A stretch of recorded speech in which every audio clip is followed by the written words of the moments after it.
What is up? Happy Saturday. Welcome on into Let's Bet It. Lauren Javara here with Mark Zinno. Zinno, it's the weekend. How we feeling after draft day 2? It is the freaking weekend, and baby, I'm about to have me some fun. A lot of fun with the NFL draft. It was a lot of fun. It was exciting to watch over the last 2 nights.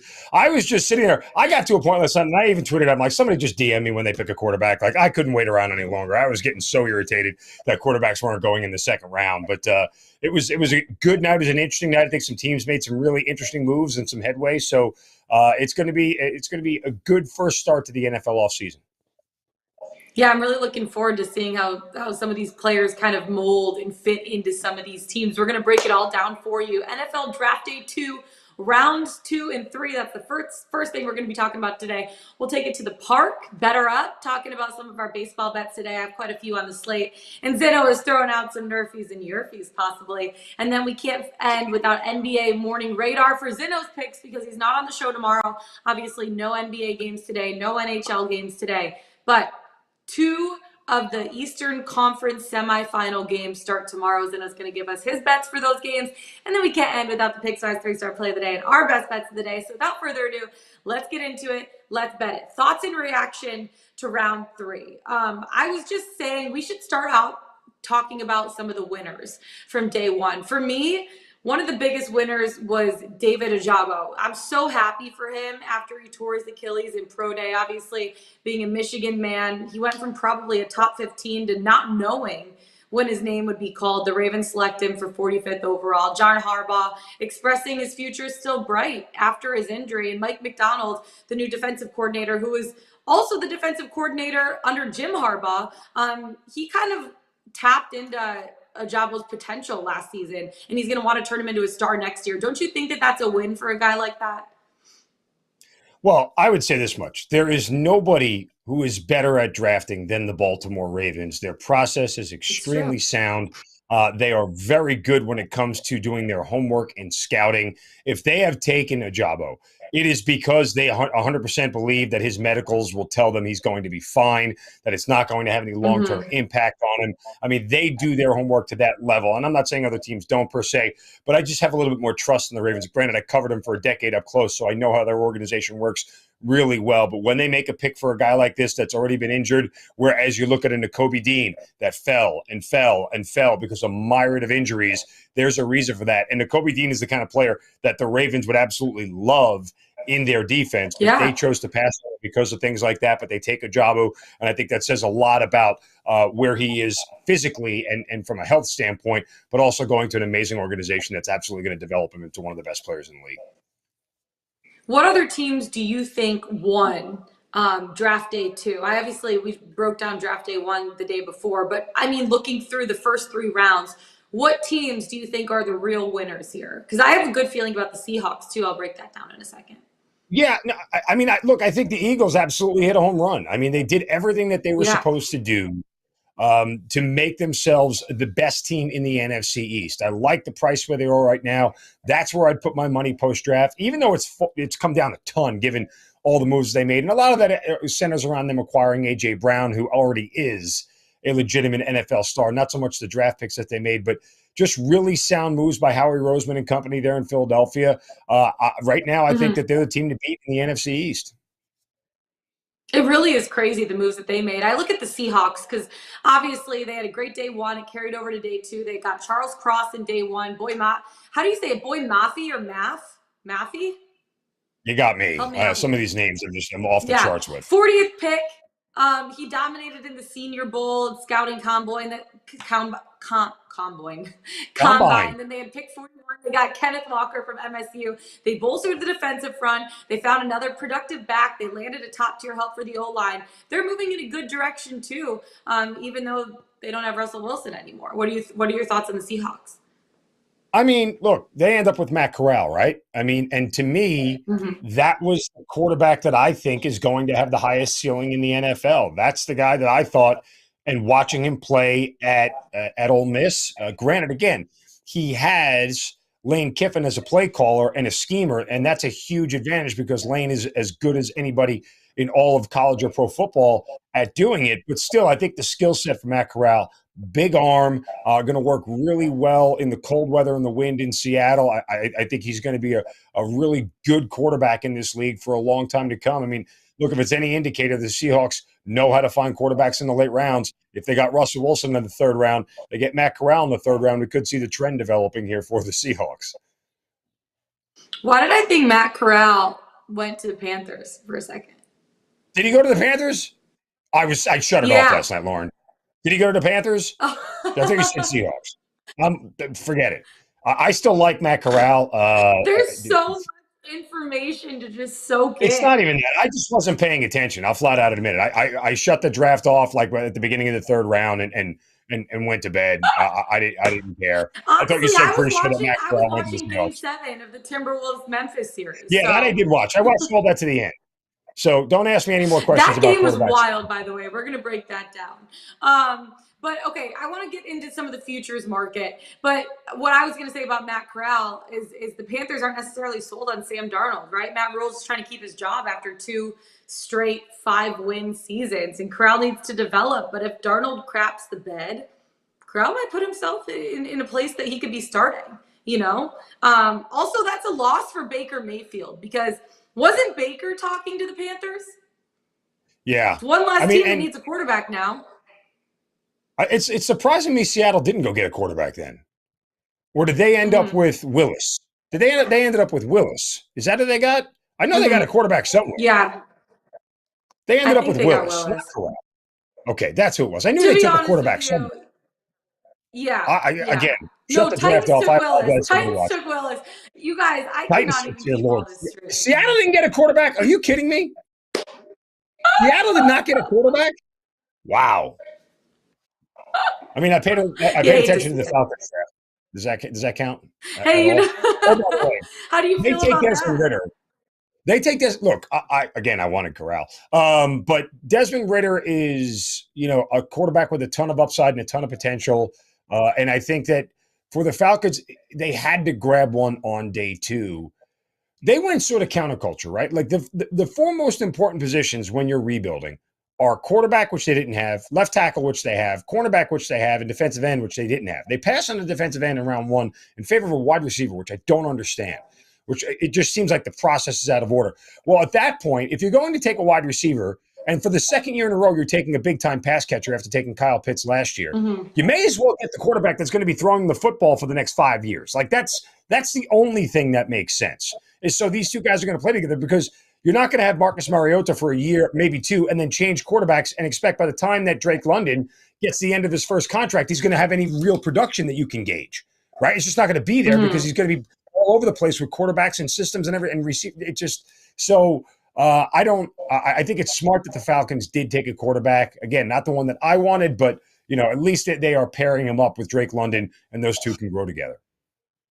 Yeah, it's crazy how far down the quarterbacks dropped. I mean, this quarterback draft class just wasn't the best, to be honest with you. But it is really interesting to see, like literally no quarterbacks were drafted in the first 2 rounds. It's just wild to me.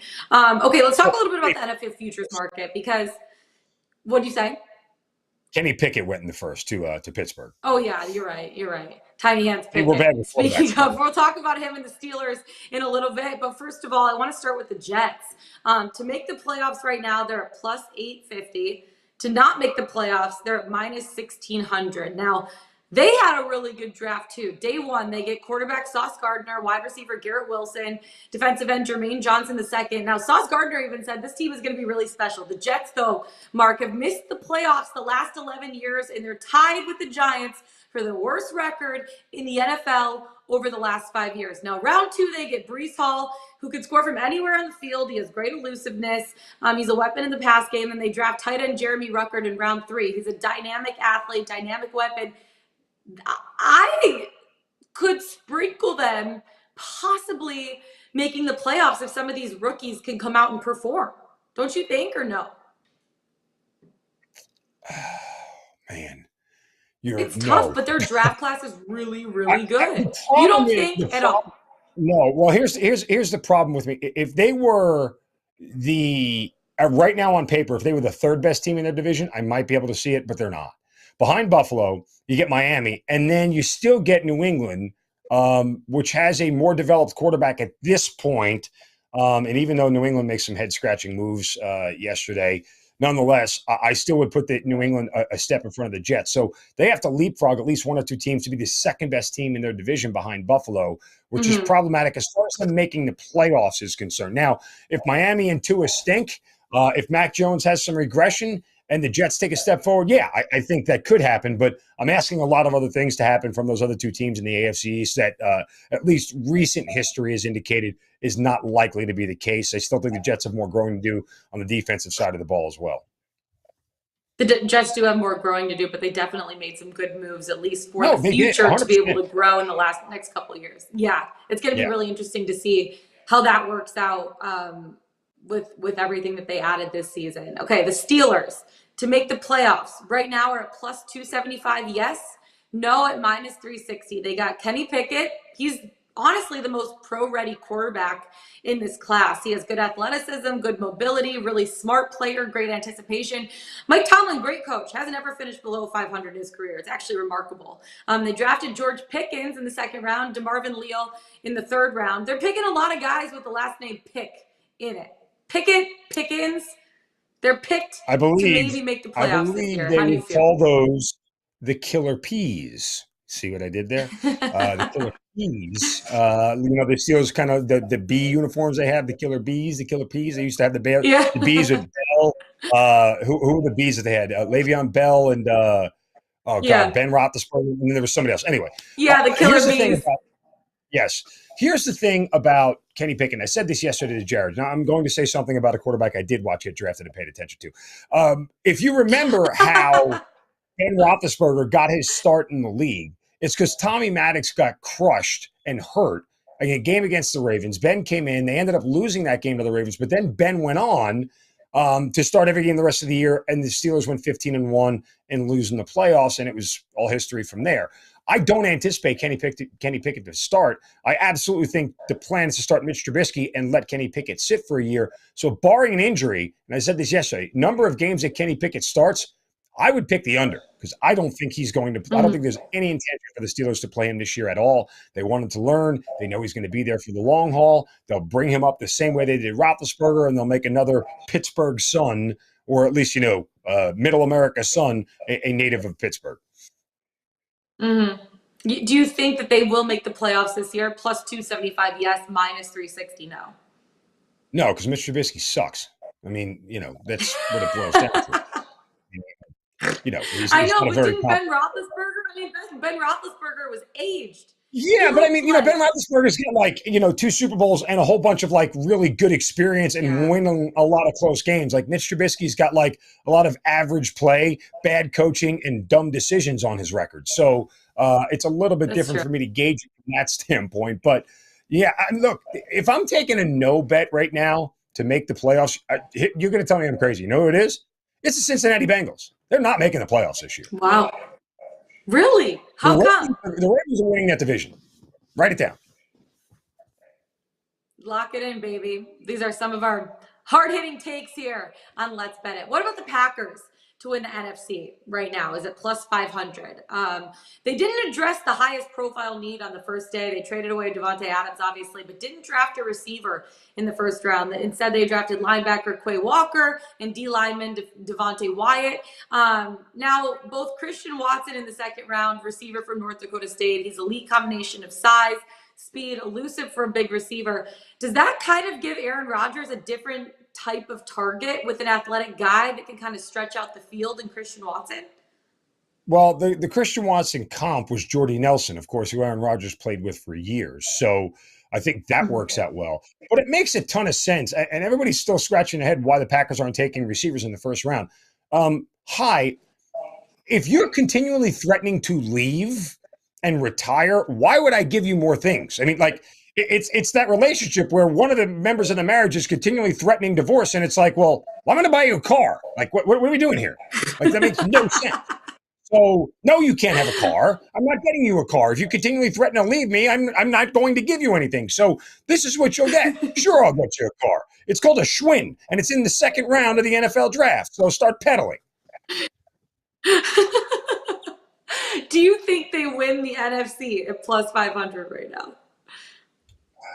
No, because I'm at the point right now where I have lost enough faith in the Packers to actually get over that hump again, and just do it. Like, I won't bet on it again till I see them do it. This isn't like Tom Brady, like not winning a Super Bowl literally over the course of 10 years and you betting against him. That's different because he had 3 Super Bowls in that span, and lost 2 other ones, had been to them. So that's a whole different equation. Aaron Rodgers hasn't been to a Super Bowl since the one that he won all the way back in 2010. So it's been a dozen years since they've been back to the promised land to even try and win one. So no, I'm not going to bet for them to win the NFC. What about the Chiefs to win the Super Bowl right now? Plus 1,000. McCole Hardman. Everyone knew they were going to draft a wide receiver after Tyreek Hill left. They drafted Sky Moore out of Western Michigan. Fast, dynamic player. I think he's going to take Hardman's job in a couple of years. And Hardman's good, right? But he hasn't really developed into that great player yet. And he's in his final year of his rookie deal. This is his time to shine. He might have the best year of his career. Do you think he is enough to replace Tyreek Hill? And do you think the Chiefs have the possibility of winning the Super Bowl this year with the pieces that they already have? Look, when Patrick Mahomes is your quarterback, you always have a possibility of winning the Super Bowl. That said, True.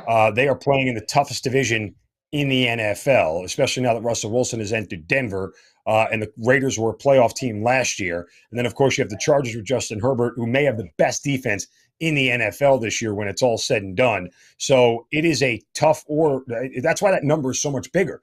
It's at plus 1,000 now because of all the competition that was added within that division. Because, Lauren, that's always when you're making a futures bet, you always have to gauge how quickly the team can get out of their division, right? If they can't win their division, and you know they can't win their division, then me betting on them to win the Super Bowl or win the conference is bad because they're going to be on the road the entire time trying to do it, right? They have no chance at playing a home game. So I think the Chiefs can win the division. So, yeah, I think at that price, it's very good. They had a great draft. They addressed defense with their first 2 picks in the first round. This is a team that, knows this window, despite the fact that Patrick Mahomes is here, knows this window doesn't stay open forever to get to and win Super Bowls. They want to get as many out as they can now, and they're trying to go all in as quick as they can to get back to a Super Bowl. So, yeah, I can back Kansas City, 100%.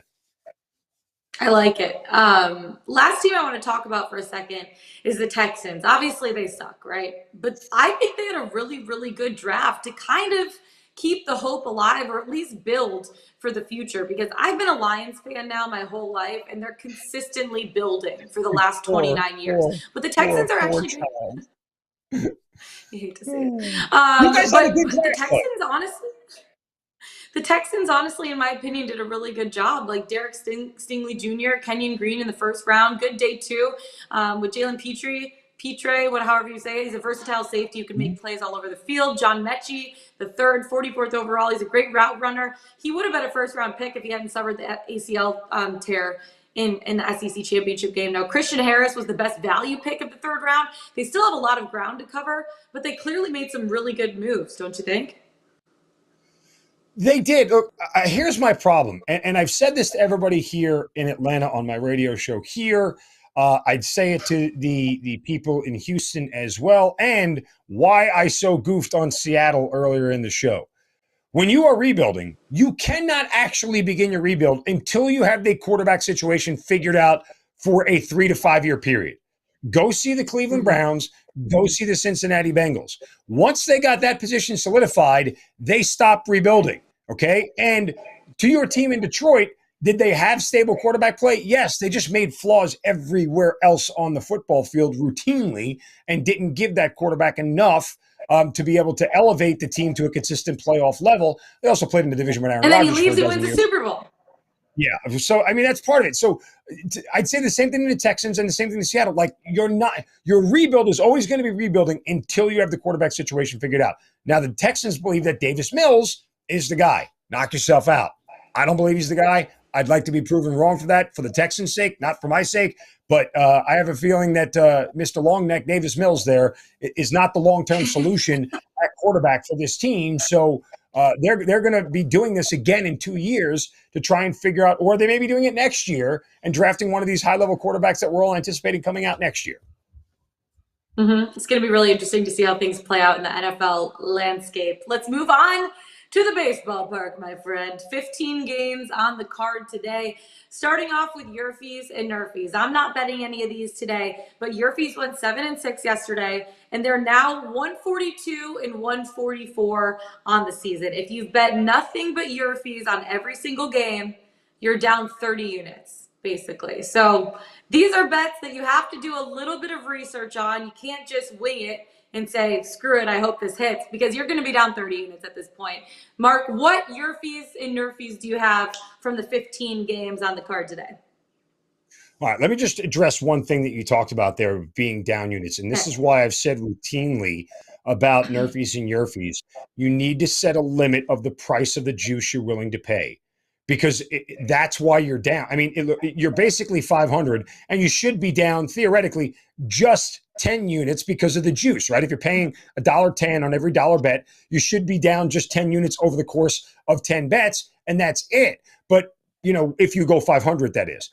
So the reason you're down so much is because the juice is so much higher. Like, I don't like to pay more than 120, at max 125 on a NRFI or a YRFI as far as the juice is concerned. The one I gave out yesterday that I said was to be very cautious of, and why am I forgetting who it was? It was at 128. It was the Yankees. It was the Yankees and the Royals, and it was at minus 128. And I just said, look, it's not a price that I'm comfortable playing. I think it hits, but I'm not comfortable paying that number, and it ended up coming in.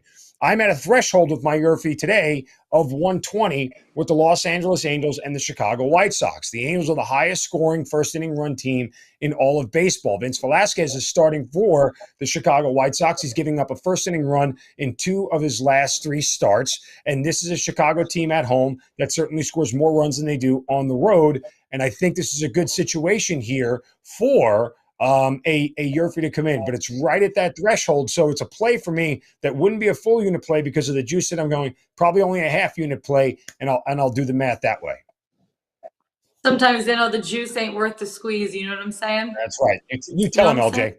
Tell him. 15 games on the card. I have quite a few bets today. One of them I'm looking at is the Royals-Yankees game. I have a bunch of bets on this game, actually. One of them, my best bet of the day, the Yankees team total over 4.5. I'm going to break that down a little bit later in the show for our best bet of the day. I am also parlaying the Yankees money line in the over 7.5 in this game. So the over total on the game and the Yankees money line valued at plus 170. Garrett Cole is on the mound for the Yankees. He's 1-0 on the season, 4.0 ERA on the year, 1.17 whip, 21 strikeouts, 18 innings pitched. Carlos Hernandez is on the bump for the Royals.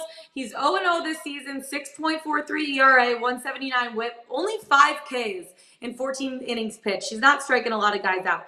For me, one of the biggest things that I always look at, obviously, I love my Doppler radar, 16-mile-an-hour winds projected out. I am leaning the over in this game, obviously, and then the Yankees are just crushing right now. The team has been hitting exceptionally well. I'm expecting the left-handed bats in Rizzo, Gallo, Hicks to hit well against a team like the Royals. The right-handed bats will hit well too, but left-handed bats usually favor a pitcher like Carlos Hernandez. And the Yankees are playing good baseball. I think the top 2 records right now in the MLB are both from the state of New York. I'm expecting a 6-2, 7-2 game, team total, full game over. Bet both pitchers are going to get hit a little bit. I like Hernandez more. Yankees money line parlayed with the over. And you look at the Yankees and how many runs they've scored. The last 6 games, they scored 12 runs twice, 10 runs twice, and 5 runs twice. So they've gone over their team total in the last 6 games, and the overs hit in quite a few of those games as well. So Yankees money line parlayed with the total over 7.5, valued at plus 170. I got that on FanDuel. You're betting a run line and a strikeout prop, but your strikeout prop's also in this game, yeah? It is. It doesn't mean you can't win yours without me winning mine, but I'm going to go Garrett Cole under 6.5 Ks at basically even money, minus 102. Now, Garrett Cole is a very good strikeout pitcher. There's no doubt about that. But the Kansas City Royals are the lowest scoring strikeout rate team in all of Major League Baseball at 7.3 strikeouts per game. I'll add in one more at home. The lowest scoring strikeout team in all of the majors at just 6.6 strikeouts per game at home again, when it comes to K props, LJ, it's just about the juice and the number and what I'm willing to pay. If I'm getting plus money or even money, I'm going to stay on that side because over the long haul, even if I'm wrong, I'm not going to lose as much. I'm going to win a lot more money than I would lose. This is basically an even money bet here. The Yankees can get out early, score a ton of runs, and Cole doesn't really have to pitch his best. He can pitch to contact and just get ground ball outs and fly ball outs and get his team through 6 innings here. So the Yankees have been historically good against the Royals and beating the team. So I back your play overall with the Yankees. I just don't think the Royals are going to strike out a lot against Garrett Cole today. Totally. That's perfect for our over, right, Zeno? Right? Mm-hmm. Yep. You love to see it. I'm with you. I think we're both betting a run line, too. You have the Guardians run line. How come?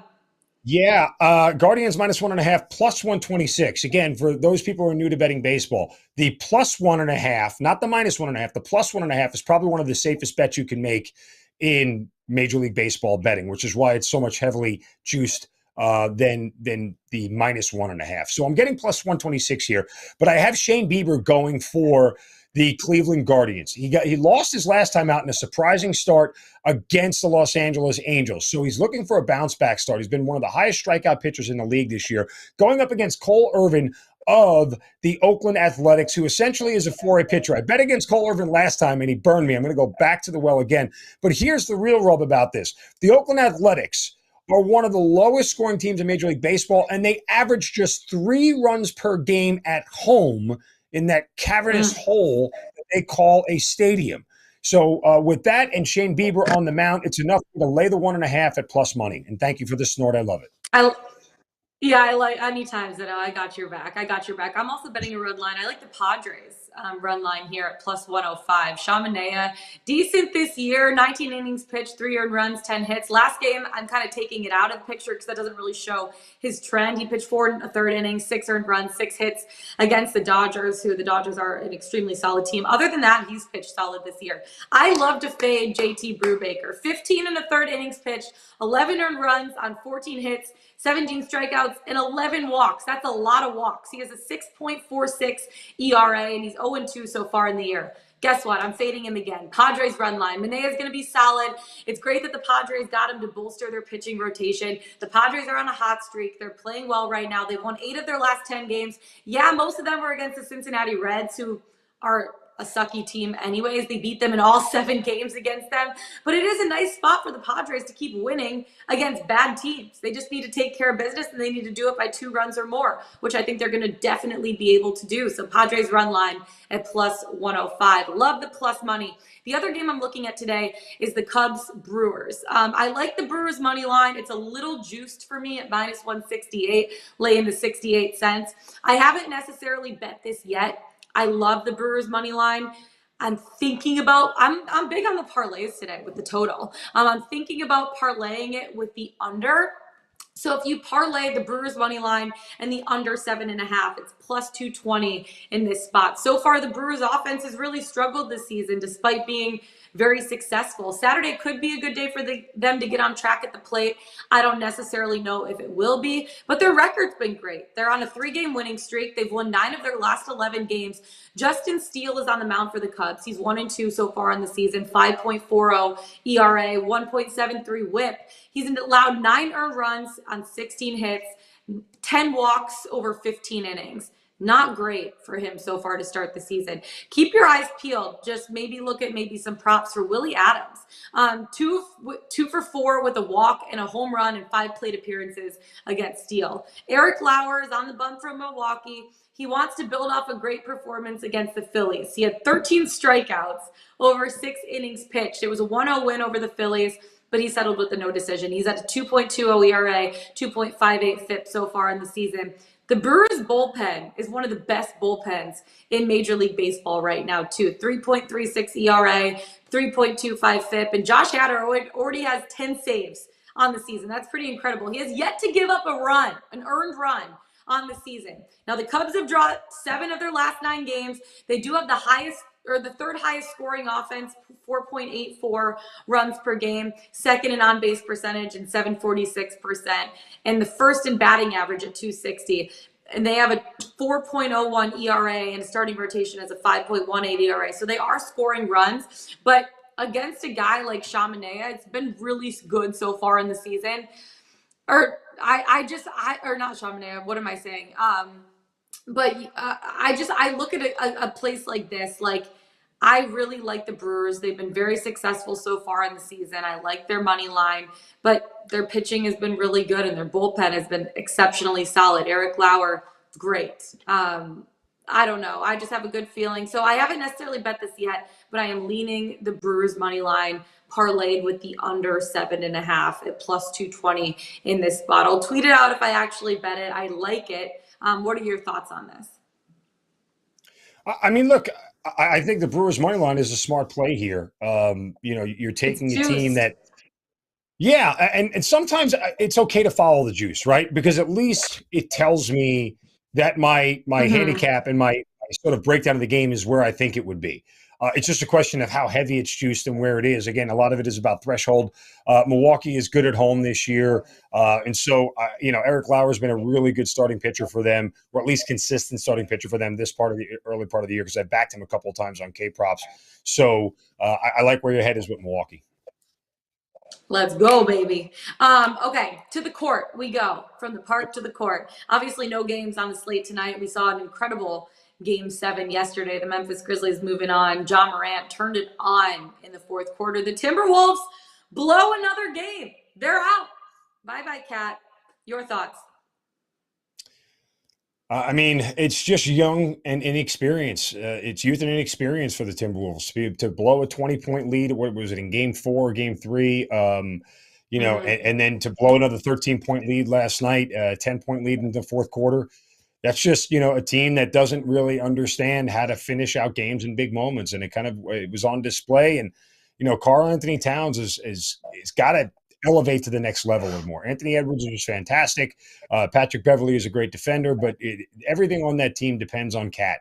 And if he doesn't, elevate his play and start to dominate, then that team is always going to be a step behind. It's definitely true. You're not on the show tomorrow, so I want to get your take. Obviously, 2 games tomorrow, Sure. 2 Eastern Conference semifinal game ones. First of all, the Bucks are taking on the Celtics. The Celtics are the only team to pull off the sweep in the first round. Jason Tatum played phenomenal. Bucks are without Chris Middleton. He has that MCL sprain he suffered in game 2 of the first round. For me, this story of this game, Zeno, and I don't know if you feel the same way, is the Celtics defense versus Giannis Antetokounmpo. It's an unstoppable force meeting an immovable object. Whoever wins that battle is going to win this series. How do you feel about it?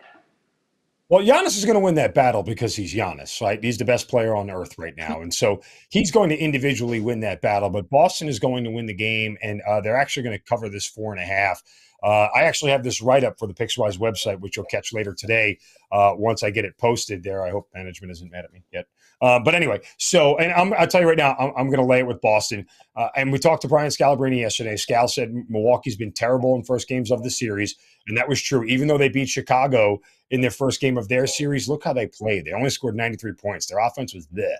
And so while Giannis may be able to get his, the fact that Chris Middleton isn't there, the fact that you're going to need extra scoring from Drew Holiday, Bobby Portis, and the rest is where Boston will excel. And the rest of those guys, Giannis may finish with 27, 28, 30, but everybody else is going to be single digits or 10, 12 kind of points, and it's not going to be enough. Boston's going to win this one and cover in game 1.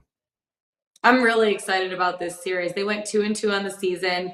Giannis missed the first time the Bucks lost. He didn't play in that game. And then one of the Bucks wins the Caesar without Tatum, Horford, and Williams III. So it's going to be really interesting to see how these two teams match up.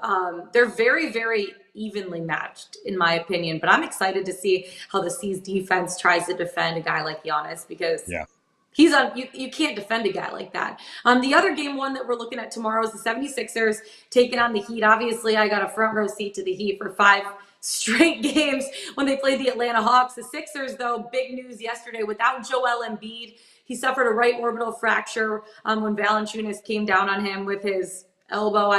Or it was Siakam. Sorry, not Valanciunas. Siakam came down on him with his elbow. It was not intentional, but he has a right orbital fracture, concussion in series clinching game 6. They were up. Why was he still in the games? That was my thing. Talk to Doc Rivers. It's about all you could say at this point in time, right?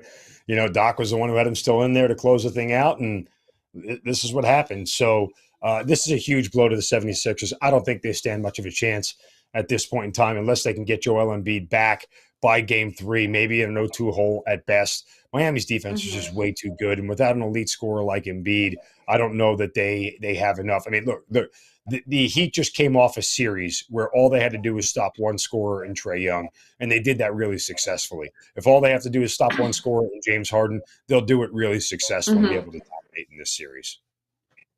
Yeah, and then one other bet that I see you have, so you obviously have Boston laying the points. Now that Memphis won, we get to see them playing against Golden State, which I think that game is Monday, if I'm not misspoken. Do you have any futures bets on that series? 7 games at plus 210. And I would honestly, I'd take the dog, which is the Grizzlies in this case, at plus 1.5 games. I just think it's going 7. I don't see how it's not. Memphis has everything to prove. This isn't Golden State taking on a depleted Nuggets team that has holes defensively, major holes defensively. The Memphis Grizzlies don't have holes defensively, or at least not to the level that Denver does.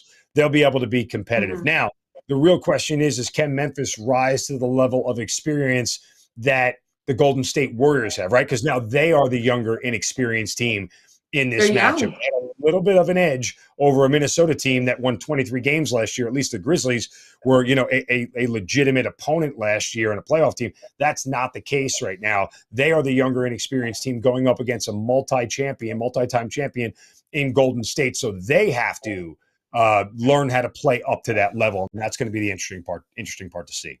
I'm really excited to see if Ja Morant can figure out Golden State's defense too. Because Ja turned it on in that fourth quarter. He has the capability of doing that. He's a phenomenal player. It's going to be interesting to see a young guy like Ja going up against a experienced, veteran, solid defensive team like the Golden State Warriors. So I'm excited to see how that series plays out. I also think that the Celtics Bucks series is going to go to 7 games too, but I'll talk about my bets for that tomorrow before the series. So before we get into our best bets of the day, Zeno, what do we got for the Pickswise 3-star play of the day? Oh, by the way, did I tell you? I'm going to gloat a little bit here about my little run on 3-star plays of the day on the Pickswise website. 3 in a row and 4 out of my last 5, girl. I mean, I'm a little bit hot right now. Let's go, Zeno in the house.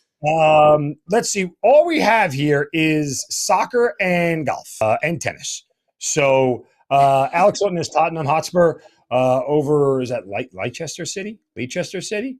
Okay. I'm sorry. Let's go to MLS. Luke Lindham has San Jose versus NYFC, BTTS, and over 2.5. Yeah, whatever.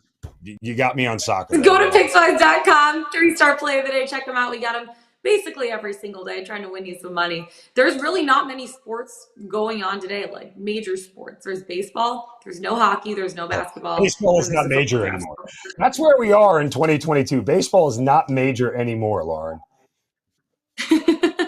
2022 coming in fast, baby. But it is major for our best bets of the day because we are both on baseball bets. I'll talk about mine, the Royals-Yankees game. The Yankees team total over 4.5 at -105. I don't mind laying 5 cents here. I like it. Garrett Cole on the mound, 1-0, 4.0 ERA. But their bats, Yankees bats, have been absolutely incredible. Carlos Hernandez is on the mound for the Royals. He's 0-0 record, 6.43 ERA, 1.79 whip, only 5 strikeouts in 14 innings pitched so far in the season. Also, 16-mile-per-hour winds projected out. I am on Yankees team total over. Been hitting well. Expect left-handed bats in Rizzo, Gallo, and Hicks to hit well. Right-handed bats are going to hit well too. They put up 10 runs 2 days ago against the Orioles. Yesterday, they had 12 runs against the Royals. You look at their last 6 games. They have 2 games with 5 runs, 2 games with 10 runs, and 2 games with 12 runs. They have gone over 4.5 in their last 6 games. They have one of the top records in the MLB. Both pitchers are going to get hit a little. Hernandez is going to hit a lot more. I like the Yankees team total. I like the price at -105. Lock it in, baby. You have your NRFI for your best bet of the day.